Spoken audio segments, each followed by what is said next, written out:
LA This Week. An historic moment in Los Angeles as the first of many Prop HHH finished housing units opens its doors. The city's Bureau of Engineering tackles homelessness head-on by building temporary shelters throughout the city, including this one to benefit homeless veterans. I'm Gil Reyes with details next. I'm Saida Pagan in Watts, where there's some good news for local residents who'd been living in a food desert for far too long. I'll have that story coming right up.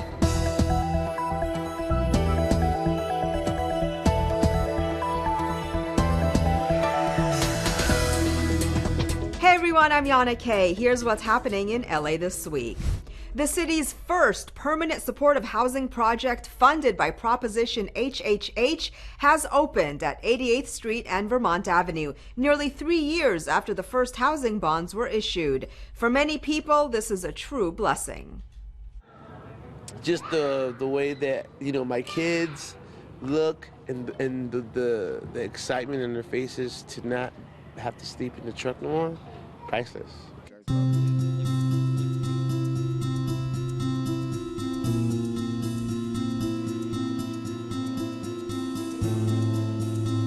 We see here in plain sight what a vision is when it manifests itself physically. The commitment that Angelenos made just 3 years ago to see a building now open less than 2.5 years after the first bonds were issued for Prop HHH.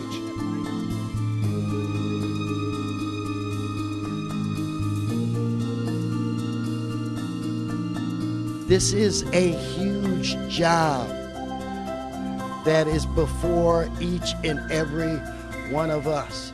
But I truly believe, I am dumb enough to believe that together we can do this. And it begins with projects like this.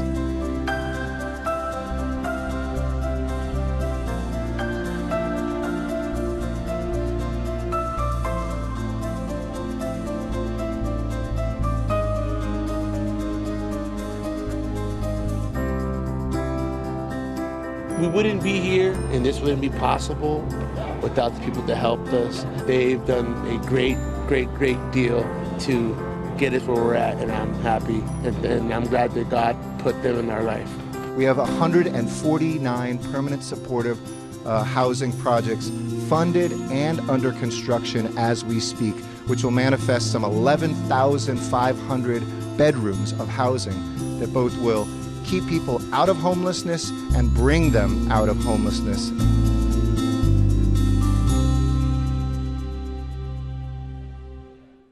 Rent subsidies and housing vouchers for tenants will be provided by both LA County and the City of LA.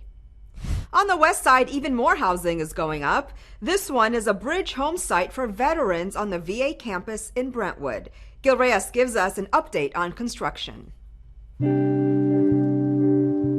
Hope may be coming for the 24 or so homeless veterans camped outside the West LA VA campus. Temporary bridge housing with 100 beds is coming to the campus in February. You're going to have showers and laundry facilities. Is that something that sounds like you would take advantage of? Yeah, sure, yeah. Anyone in the immediate area who is experiencing homelessness and a veteran, they would qualify for a place here at the Bridge Home Project. Marcelino Asensio from the city's Bureau of Engineering gives us a preview.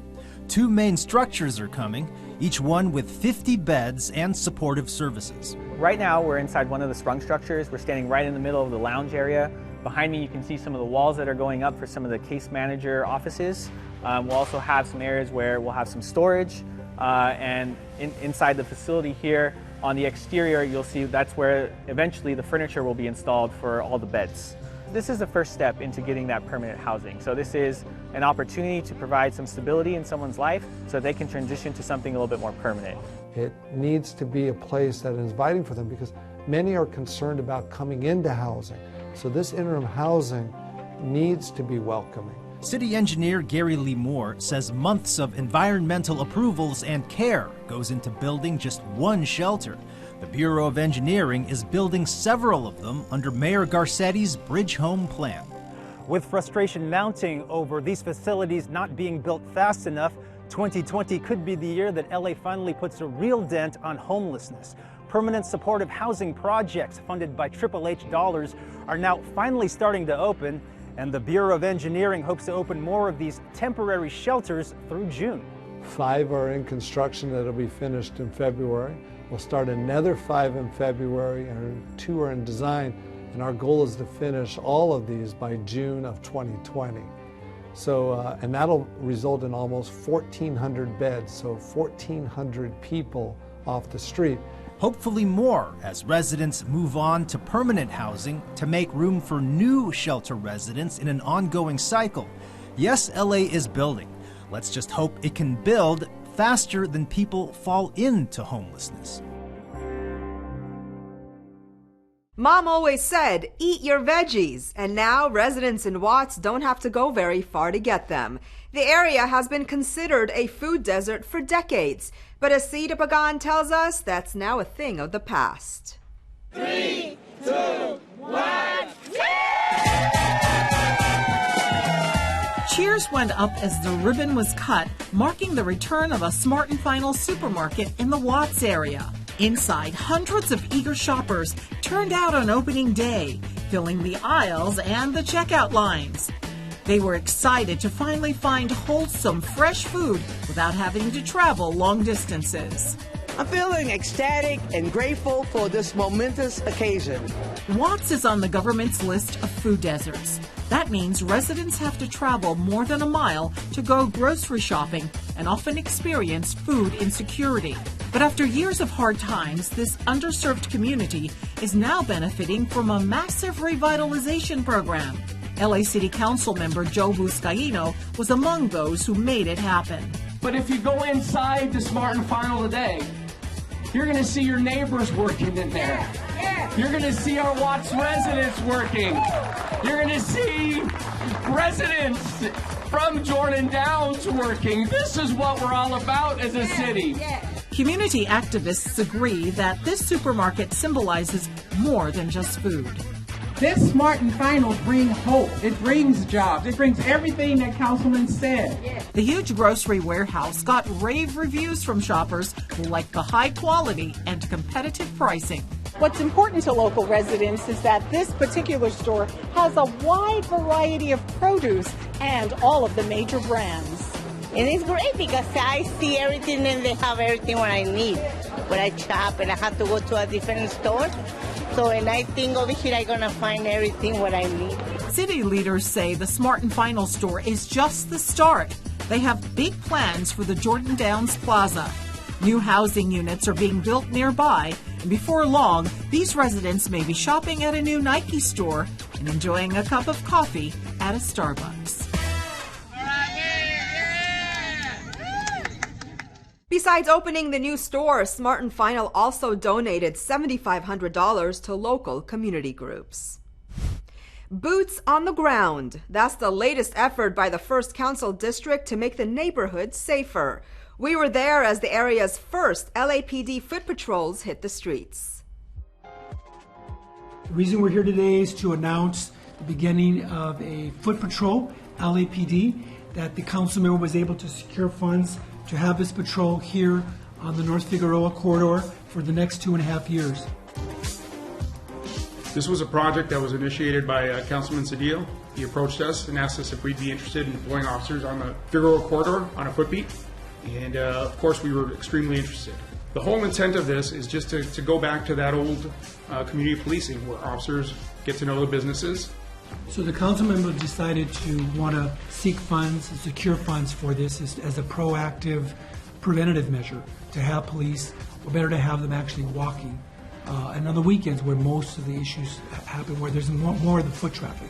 That's an excellent partnership. I think it's very well needed in this community. There's a lot of foot traffic in this area, and at night I know that my clients and my employees will feel a lot more safer now going home and going to their cars after they leave here. I think it's very good that they're going door to door to introduce themselves to the companies and the local businesses here. That way we know what's going on and that we're aware that the service that they're providing is now forthcoming, and it's good to hear. The police are going to be here to provide safety for everyone. LA Census Kiosks go nationwide. The 2020 homeless count is looking for volunteers. A toiletry drive gets underway. All this and more in City Beat. The Information Technology Agency and the Census team are collaborating on Census Action Kiosks. Computers configured for public spaces that people can use to answer the census. ITA created the desktop and laptop image and security guidelines and requirements. This model has now been picked up for a national recommendation to help other cities get more people to participate in the census. Homeless Count 2020 takes place January 21st through the 23rd, and your help is needed. Every year, we count the number of people experiencing homelessness throughout the county through the Greater Los Angeles Homeless Count. The count helps us better understand homelessness in our region and direct resources where they're needed most. Thousands of volunteers are needed to canvass more than 80 cities and 200 communities across LA County. Sign up today at theycountwillyou.org. Council District 6 has launched its annual toiletry drive on behalf of human trafficking survivors. Survivors of human trafficking often escape with little more than the clothes they are wearing, and toiletries can provide comfort and help restore a sense of normalcy. Through February 6, toiletry donations such as shampoo, soap, hair products, dental products, and feminine hygiene items are being accepted. You can also give gift cards to be used by survivors to purchase their own toiletries. All items and gift cards will be donated to CAST, Saving Innocence, and Journey Out, 3 LA-based organizations that provide wraparound services and compassionate care to survivors of human trafficking. Drop-off locations include LA City Hall Room 470, Sun Valley District Office, and Van Nuys City Hall Office. For information, you can also call Patricia Chavez at 213-473-7006. Today we have a senior Snowball, in which we welcome seniors who are in our Rec and Parks facilities through our Department of Aging. Come and celebrate the holiday season. I love to see how the Getty House opens its doors to all residents. It's the people's house. I feel very good. I'm 102 years young, and just to get out of the house and see the sunshine. It's probably my very favorite event of the year. I love this event because there's more wisdom, more experience, more stories, more of Los Angeles' richness here in this event than any other event I go to each year. So many times we seem to be forgotten, and this is what makes me feel good.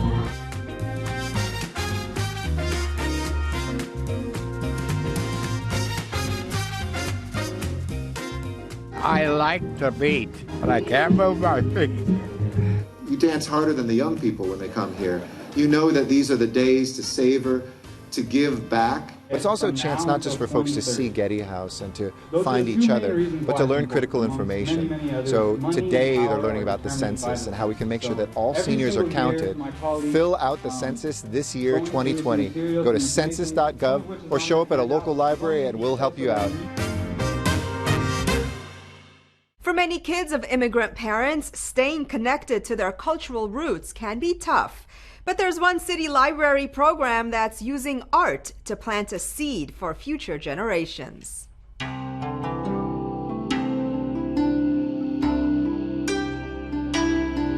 We are at Chinatown Branch Library. Today we're having our Chinese New Year, Chinese Lanterns, Arts and Craft. We are celebrating Year of the Rat. It's very important for kids to be here today because this program is more than about celebrating Chinese New Year. It's about bringing awareness to the culture, to Chinese arts and craft, and it's about celebrating the Chinese traditions.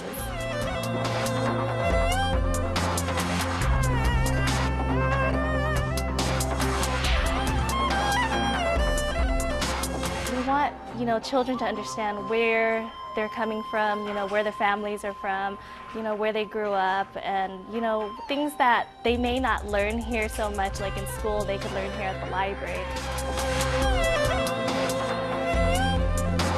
Chinese New Year is going to be held on January 25th, 2020, and we are having our Chinatown Golden Dragon Parade here on February 1st. So we just want to kind of build in all these cool activities.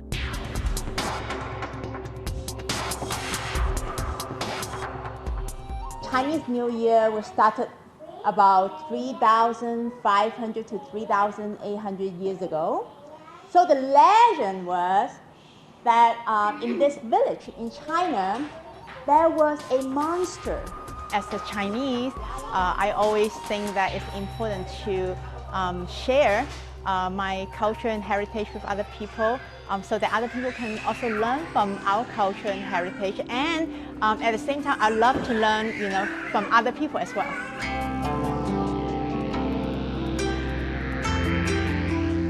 Well, I hope that, everybody will come out to celebrate Chinese New Year with us. It's a fun festival. We have the parade, we have different dancing and different food, especially a lot of candies, and share our culture and celebrate with us and have a wonderful blessing for the whole year.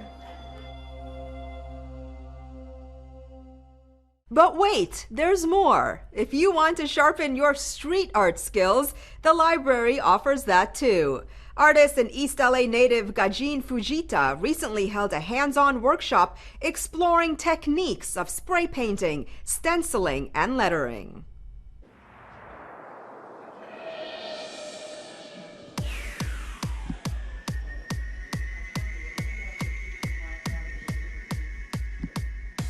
It's very important for me personally because I was born and raised in this city, LA, and the public library that I frequented in my neighborhood served as like a sanctuary for me when I was a kid. And so I think it's really important that kids in the city get a taste of what art thinking could be like. He's showing the participants, who are all teens, about doing his kind of art, doing street art, which is where he got started, sort of the ideas at the library. He uses very bold colors, and he tells us that he got those bold colors from looking at tropical fish books at the library.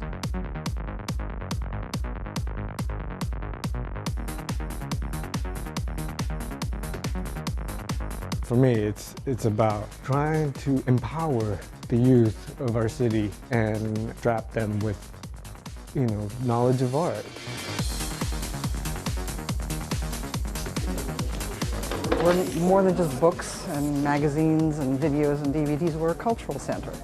And so, that's what first drew Gajin to the library, is he needed a place that was cooler, but he also thought of it as a community center. Maybe 10 or 15 years, we'll have an art card from one of these students. That would be nice.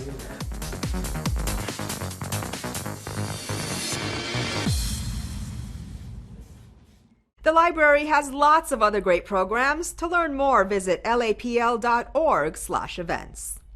From traditional cultural performances, food tastings, and family activities, the Shigatsu Family Festival highlighted Japanese tradition and brought the community together. Happy New Year!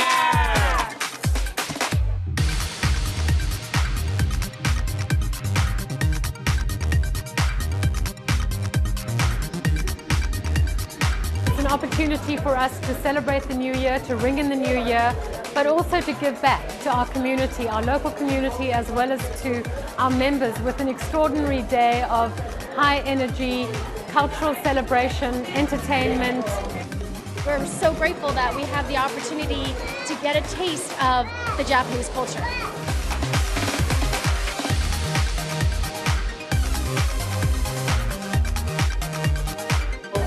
Things about each culture that are really important and that make every person an individual, but also brings people together.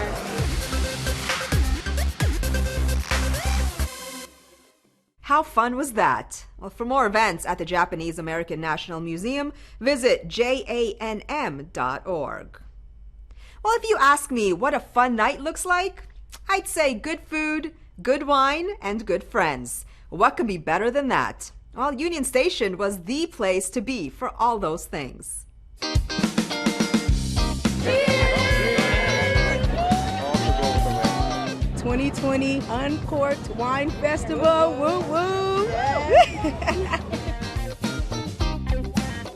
Oh, to drink all the wine. There's 150 different vendors, so we will for sure be hitting each one of those up.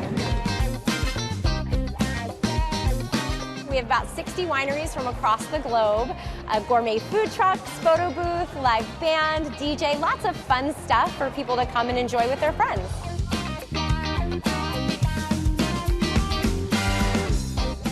Everybody's got a tasting room, but events like this bring so many different people into one location.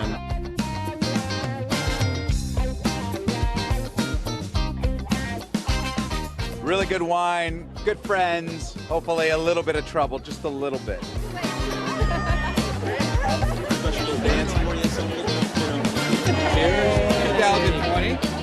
As you notice, there's a lot of great vibe around here. The energy's so high, everybody's so happy. The community is going to be up and popping when you come to events like this because it's free pouring, lots of vino, lots of sparkly bubbly, but it actually shows that, LA still has that love, that energy for the community. We will be back again in June to do a summer version this year. A Happy New Year to everybody, and may this 2020 be spectacular. How do you get your voice heard when it comes to community issues? Well, there's a city department called Empower LA that encourages you to play a bigger role in your local government. Saida Pagan sat down with the new head of the department. Saida. Thanks, Yana. Today we are in conversation with Raquel Beltran, the new general manager of the Los Angeles Department of Neighborhood Empowerment. She spoke to me about her vision for Empower LA. You were appointed a few months ago, so tell us what you've been doing in that time. I know you've been hard at work meeting with some of these councils. Well, I initiated a listening tour with the neighborhood councils, and I averaged 6 neighborhood councils a week. I've been able to visit about 59 neighborhood councils, and it has been a wonderful experience talking and listening with the elected leadership from the communities all over Los Angeles.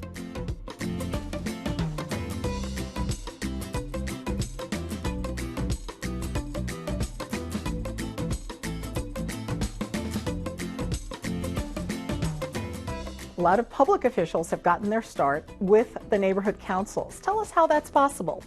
That's my favorite part of this system. Whenever anybody decides that they're going to start interfacing with government, start attending government meetings, start figuring out what avenues exist in order for you to be able to express yourself, your thoughts, and to serve your community, you've already taken a step forward in learning how to govern, how to become an elected official. My name is Lily Larson. I'm 17 and I've been an activist since I was 5. There is no age too young to get involved in your community. Let's come together and make change for the highest good, for our neighborhoods, for our city, our state, our country, and our planet.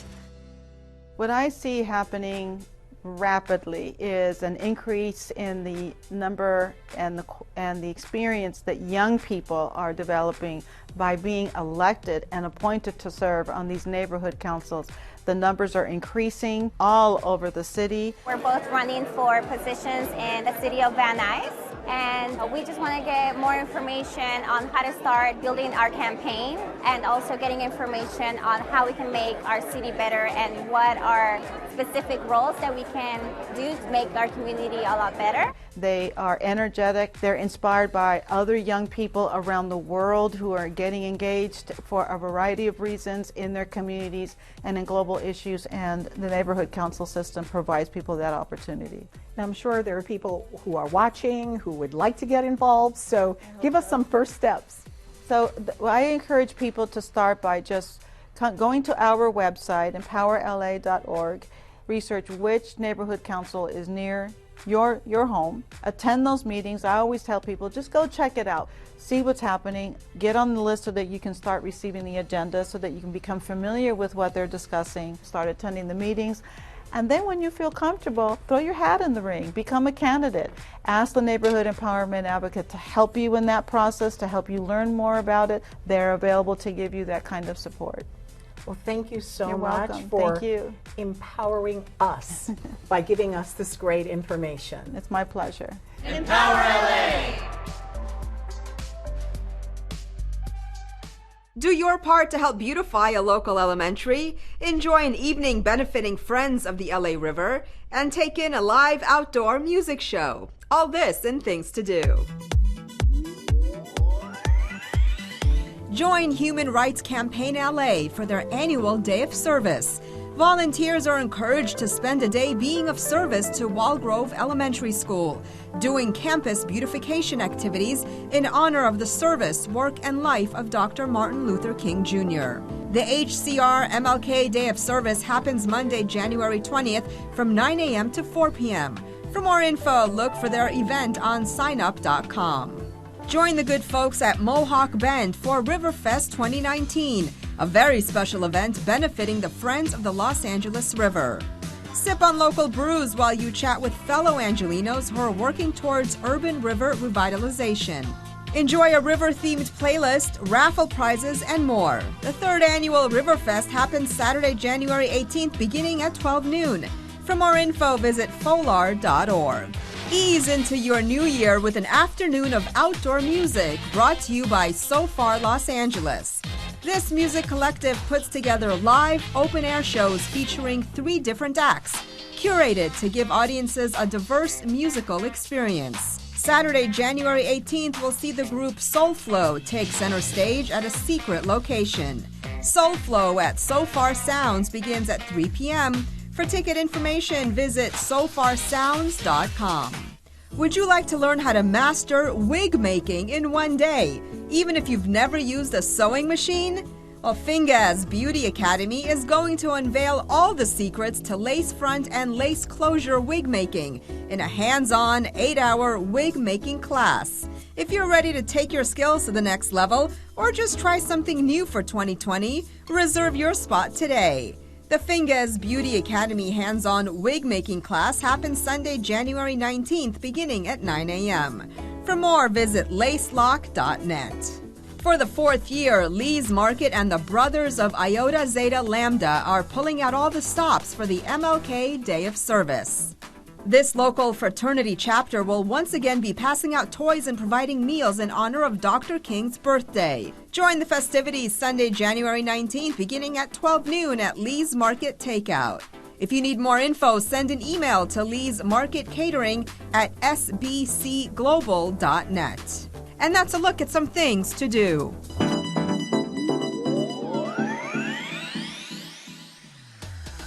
That's it for this edition. I'm Yana Kay. From all of us here at LA This Week, thanks for joining us. A reminder that you can catch us online at lacityview.org. We're also on Facebook, Twitter, and YouTube. See you next time for more of LA This Week.